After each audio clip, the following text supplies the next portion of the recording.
Hello my students, now we will study Science MI Book Grade 5 Part 2. Page 4. Page 4. Alors comme toujours, notre topic c'est à propos des plantes. On est en train de rentrer plus dans les détails, ce qu'on a fait sur les plantes pour la partie 1 de notre livre de sciences. On est en train de continuer dans la partie 2, mais plus en détail. Ici, la page 4, comme vous pouvez le voir, on a un exercice, donc une étape à faire comme devoir. Et cette étape-là, donc la page 4, sera votre devoir. Page 4 will be your homework. Je vais vous expliquer pour ensuite vous allez le faire dans votre cahier. Je commence en haut complètement. Are you ready? Let's start. Remember and write the functions of a flower, fruit and seeds in table 5.1 by filling in the blanks with the correct word. Donc, on vous dit d'écrire les fonctions des fleurs, des fruits et des graines dans la table ci-dessous, c'est-à-dire la table 5.1. Aussi, ce sera en utilisant les mots corrects qu'on vous a donnés dans la liste ci-dessous en bleu. Allons voir. Je vais lire la liste des mots qu'on vous a donnés afin de remplir la table. The first one is protects, pollination, nourishes, fruits, germinates, insects, seeds, shoot, root. Alors, tous ces mots-là, on a vu la plupart d'entre eux hier. Par exemple, on a vu pour protect, nourishes, fruits, germinates. On a aussi vu pour seeds, shoot et root. Pour le reste, on va voir aujourd'hui. Mais pour les autres mots, on a vu hier. Et qu'est-ce qu'on a dit ici? C'est que ces mots-là sont par rapport aux fonctions des fleurs, des fruits et des graines.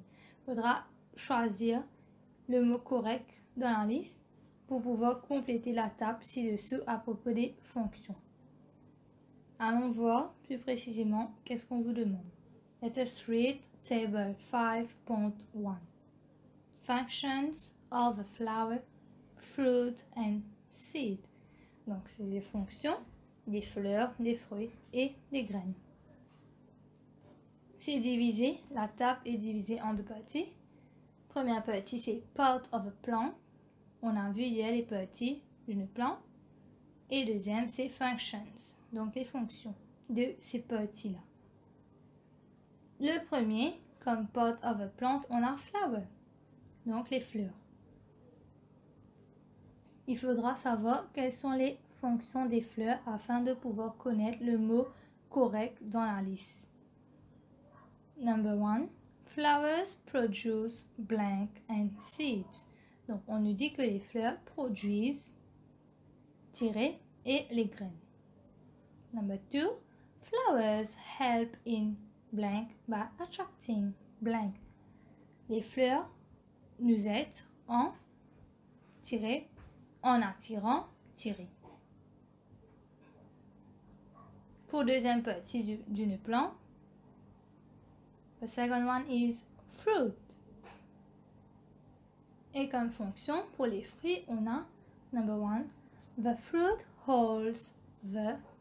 Donc, le fruit contient le ou les tirés. Number 2, the fruit blank and blank the seeds. Le fruit tiré et tiré les graines. And the third one, le troisième, ce sont les graines. The seeds. Function number 1, the seed blank to produce new plants. Donc, les graines tirées pour produire les nouveaux plants. Number 2, the seed nourishes and protects the new blank and blank during germination. Ça, si on a vu hier, donc essayez de revoir les notes sur la page précédente qu'on a fait hier. On vous dit ici que les graines nourrissent et protègent les nouveaux ou nouvelles, ça dépend des réponses, tirées et tirées pendant during germination. Alors, ici, voilà, votre devoir, c'est page 4, table 5.1. C'est à propos part of a plant and function, and the homework must be done in your copybook. N'oubliez pas, afin de pouvoir répondre, compléter ces phrases-là, c'est-à-dire les fonctions, il va falloir utiliser les mots qui se trouvent en haut dans la liste, donc dans la case en bleu. Allons voir les explications maintenant pour aujourd'hui. Regardez au bas. Figure 5.3. Alors ça, on a déjà vu ce type de fleurs dans la partie 1 de notre livre. Allons voir qu'est-ce qu'on nous dit maintenant. Je vais dire les explications vers la droite. Pollen is a powdery substance found in flowers. Pollination is the transfer of pollen from the male part to the female part of a flower. Donc, on vous dit que le pollen, c'est tout simplement une poudre, une substance qui est en poudre qu'on trouve dans les fleurs. Tandis que, ça c'est pour pollen. Tandis que pollination, c'est le fait de transférer ce pollen-là depuis la partie mâle. Donc, on a vu ça pour partie 1 dans notre livre de sciences, qu'on a male part and female part. Donc, pollination, c'est tout simplement de transférer ce pollen-là depuis la partie mâle vers la partie femelle dans la fleur. Le fait de transférer le pollen depuis la partie mâle vers la partie femelle dans la fleur. Donc, le fait de transférer, on appelle ça pollination. Tandis que le substance, c'est-à-dire la poudre, powdery substance, c'est le pollen. Voici la différence entre pollen and pollination. Ensuite, on vous dit pollen can also be transferred from one flower to another by insects, animals, and the wind. Pollination is necessary for a flower to become a fruit. Donc, le pollen peut être transféré d'une fleur à l'autre. Donc, ici, en haut, pour le premier paragraphe, qu'est-ce qu'on a vu? C'était le fait de transférer le pollen depuis la partie mâle vers la partie femelle d'une fleur. Ici, le deuxième, on nous dit qu'on peut aussi transférer le pollen de fleur en fleur. From one flower to another. Comment ça?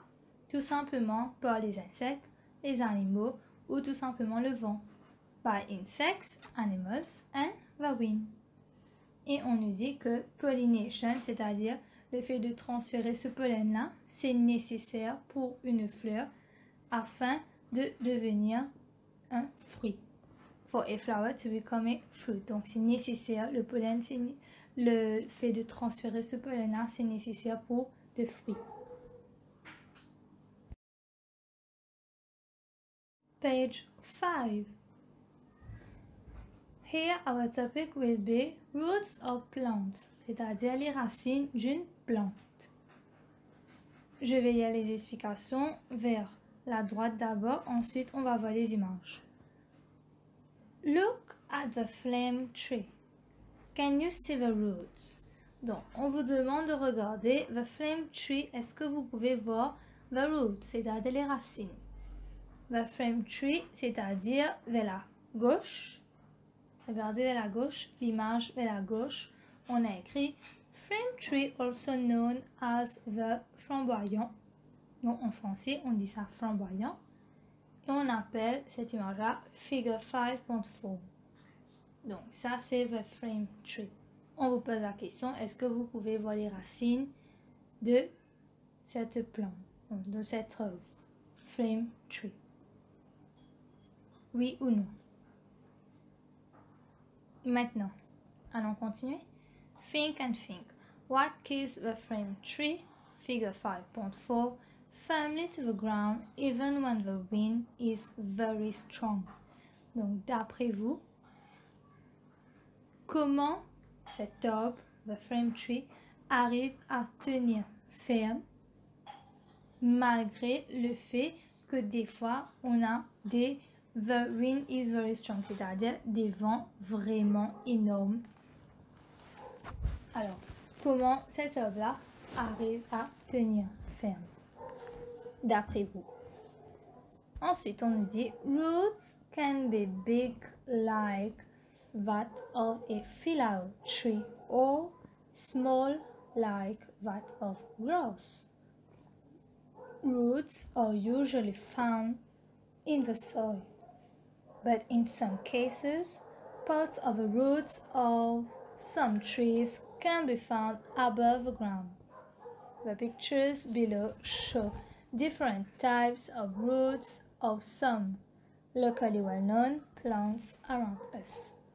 On vous dit, bien sûr, on peut avoir des racines, on vous dit que les racines des plantes peuvent être énormes ou tout simplement petits. Can be big or small. Si on vous dit que normalement, généralement, les racines, c'est dans la terre. Mais pas dans tous les cas. On a des exceptions. C'est pas toujours dans la terre. Donc, on vous donne ci-dessous, on appelle cela figure 5.5. Toutes les images que vous voyez, ce sont des images où vous pouvez voir différents types de racines.